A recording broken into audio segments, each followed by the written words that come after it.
Every week or so, Peter Parker swung uptown from his usual haunts to the Manhattan side of the Queensboro Bridge, looking across toward home. And every week, there was still no way to get there. There were too many vampires patrolling the bridge, and other horrific monsters flying over it. Dracula had taken Manhattan all for himself, and he wasn't letting any of his human playthings escape. Still, Peter came by to look, wishing he could talk to Aunt May every Wednesday. That's when he missed Aunt May the most, because ever since he'd moved out of her house, he'd always tried to get back to see her for lunch on Wednesdays. Today, he was staying a little farther away from the bridge, watching it from the Midtown Tunnel's ventilation tower, a mile downstream, past the UN headquarters. It was a quiet place for contemplation, since the huge fans were no longer running. He had cased the area for vampires before letting himself have his weekly moment of regret and longing for a world before the time-stream entanglement. Before the vampires had taken over New York. Before he had lost track of the days since he'd seen the sun. Gazing at the bridge under the dead eye of the blood moon, Peter was lost in his head, thinking about two things at once. One, he was frustrated about not being allowed to help out with the construction of the time-stream reintegration device that Reed Richards and Tony Stark had been working on. For some reason, they felt Peter would be more useful swinging through the streets and webbing up vampires as Spider-Man than contributing his own brand of scientific expertise to their little super-genius think tank. 2. He was remembering when he had been here the week before, about the same time, although it was hard to know what time it was when the sun never came up and the moon always hung full over the river. He'd been wishing he could see Aunt May, just like tonight, when he noticed a twinkling in the air, just in front of him. It got a little brighter, and a folded piece of paper appeared out of nowhere, pinched between two fingers. The hand disappeared, and the piece of paper drifted down to rest on Peter's right knee. Huh, he thought. That didn't happen every day. He unfolded the paper and read, Peter, the Master Weaver told me to find you and tell that the web of life and destiny needs you. I will reach out again when it is time for you to come here. That time will be soon. Spider-Zero? Master Weaver? Peter had never of either, nor did he have any idea what the web of life and destiny might be. But this was the day he would finally find out. As he silently gazed toward Queens, a portal popped open next to him. A young woman was on the other side. So, I'm guessing you're Spider-Zero, eh? Peter said. Do you happen to have an actual real person name? She ignored his question. We need you, Peter. The web of life and destiny needs you. I don't. Peter paused for a moment before saying what he really meant. I belong here. Spider-Man belongs everywhere, Spider-Zero responded, cryptically. Come with me and I'll show you. Peter didn't want to go through the portal. Something told him it would be hard to get back, for any number of possible reasons, and he couldn't take the chance. So, instead, Spider-Zero showed him the web of life and destiny through the rift. The night sky beyond it blazed with portals and stars. The city below it, so far below it, was a dark splendor of neon-lit towers and shadow, extending to the horizon in every direction. See, Peter, this is your destiny, Spider-Zero said. Our destiny. If the web fails, all spider people will disappear, including you. And not too long after that, reality comes apart. The web is what holds it all together. His gut told him to leap into action and save the universe. But in his heart, Peter knew that he had to say no. At least for now, His city needed him more. "If things get worse, you know where to find me," he said. "I'll try to come and help, but New York is my home. I belong here." Spider Zero didn't press him further, but she did say she would be coming back. Peter didn't argue. As the portal faded away, Peter started thinking that the web might be like the model of the universe Tony Stark had talked about, with dimensions wrapped up in tight strings that vibrated through space-time and intersected, well, like a web. Peter knew a little about string theory, but the way Tony talked about space-time when he and Reed were working out the math for the TRD, that was just a bit beyond Peter's reach. He could see what it was, the same way he could see what Arthur Douglas was doing on the saxophone. Actually doing it himself was a whole other level. Peter was a bit crestfallen at having to admit this to himself, but hey, at least he still streets to patrol and citizens to save from vampires and other creatures of the night. Could be worse. "There you are!" a more familiar voice called out, snapping Peter back into reality. He glanced up to see Johnny Storm, the Human Torch, rapidly approaching, fully flame on. "No more sitting here and moping about how much you miss Aunt May's wheat cakes, Petey," Johnny said. "We've got work to do." "Didn't we just defeat a deviant mutate together, like an hour ago?" Peter asked. The two heroes had long been best friends and had enjoyed countless team-ups over the years. But the frequency of their joint missions together had increased exponentially since the city had fallen under the curse, never-ending night. "That's already old news," Johnny laughed. "I've incinerated at least a dozen more vamps since then, all on my lonesome. But Reed just sent me some juicy new intel that's gonna blow your mind." "Please don't let it be a vampire, Galactus," Peter muttered nervously under his breath. "Way better," Johnny said with a confident smile. "Blade finally showed up." "Blade?" Peter said with genuine surprise. The vampire hunter had been mysteriously missing in action ever since Dracula's hordes first descended upon the island of Manhattan. Peter breathed a sigh of relief, knowing that Blade's expertise in battling vampires could really help the heroes turn the tide back in their favor. It was almost too good to be true.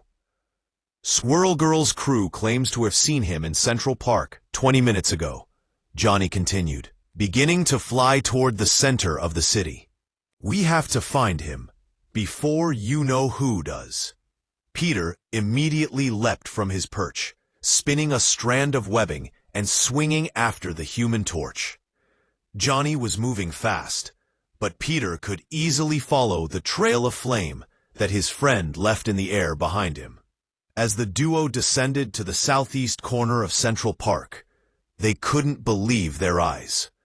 There he was, a half-man, half-vampire warrior, clad in all black, grinning as he furiously swung his swords at a group of oncoming vampires. His sharp fangs glinted in the light of the blood moon. There was no doubt about it. This was Blade, the legendary Daywalker. And suddenly, both Peter and Johnny felt a lot more hope. "You just gonna stand there staring, boys?" Blade asked, not even looking from his foes. "Or are you gonna help me take down these damn fangers?" "Oh yeah." "Sorry," Peter said, leaping into action, rapidly shooting a barrage of webs at the feet of the vampire horde.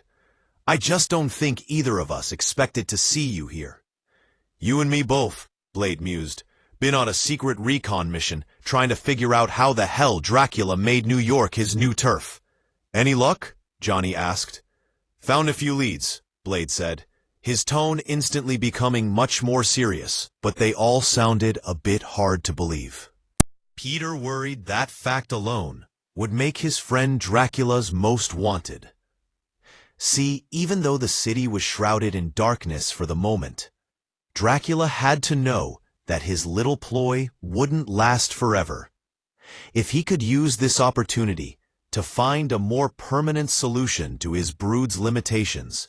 However, a solution that was likely to be found in Blade's hybrid blood, then he wouldn't need to rely on an empire of eternal night anymore. No matter the time of day, Vampire would rule the city and eventually the world. As Peter pondered the chilling possibilities, he continued to web shut fang-filled mouths as swiftly as he could. Meanwhile, Johnny and Blade were busy using more lethal methods to eliminate their undead attackers.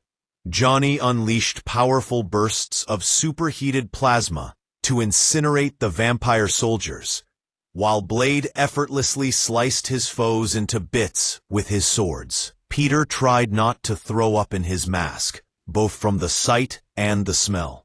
Soon, the chaos subsided, and the three heroes were the only men left standing. Was that it? Peter asked, well aware of the mistake he had just made the second words left his lips. His spider sense immediately let him know that even greater danger lurked nearby. Classic Parker luck. Calm before the storm, Blade said knowingly. Indeed, a sinister voice responded, as Dracula himself stepped out of the shadows, his blood-red cape gently swaying in the breeze. Dracula? Johnny exclaimed, almost excited. The Lord of the Vampires had rarely left his castle since this nightmare began. Big mistake showing your pastry face in public, pal. The Human Torch released an enormous burst of flames in Dracula's direction, but the Vampire King dodged out of the way with uncanny speed. Peter unloaded burst after burst of webbing toward Dracula as well, but fared no better when it came to hitting his target. Their foe was far too fast.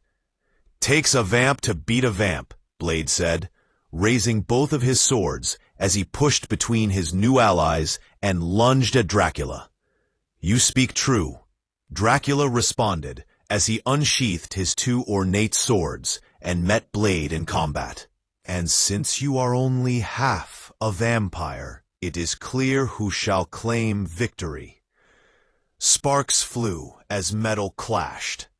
For every thrust of Blade's weapons, Dracula had a perfect counterattack that left the vampire hunter growling with frustration. Despite Blade's undeniable combat skill, Spidey could see that the Daywalker was outmatched. The hunter was about to become the prey if Peter didn't do something fast. Get ready to light it up, Johnny, Peter said. His fantastic friend nodded, knowing what to do next. As Peter launched another bombardment of web blasts from his wristbands, Johnny produced a wall of flame directly in their path. As the dense balls of webbing passed through the flames, they instantly ignited. The burning projectiles impacted Dracula, setting his cape ablaze and distracting him for a mere moment. A moment Blade eagerly took advantage of. Nice steel you've got there, Vlad, Blade said, kicking the legendary sword of Dracula from his foe's hand. Think I'll add 'em to my collection. Blade quickly wrenched the smaller, yet equally legendary blade from this undead king's claws. And I shall add your hand to mine, Dracula snarled back. Even though he had been disarmed, Dracula still managed to dodge Blade's frenzy of attacks. While the two vampires clashed, Peter released a heavy spray of webbing at Dracula's feet, stopping him in his tracks for a moment. But just as Spidey swung in to deliver a swift kick to Dracula's pointy teeth, the vampiric villain turned himself into a black mist, freeing himself from the webs and sending Spidey soaring straight through him. Hey, Blade, Johnny yelled. Let's show this jerk how we like our steaks. Blade grabbed a pair of sharp wooden spikes from his bandolier and hurled them through the air, straight at Dracula's heart. Johnny lit up the sharp stakes with two quick bursts of flame as they hurled toward their deadly destination. Well done, Dracula said, as he used his lightning-fast reflexes to bat the burning stakes out of the sky, split seconds before they could pierce his undead flesh. "But I prefer my meat bloody."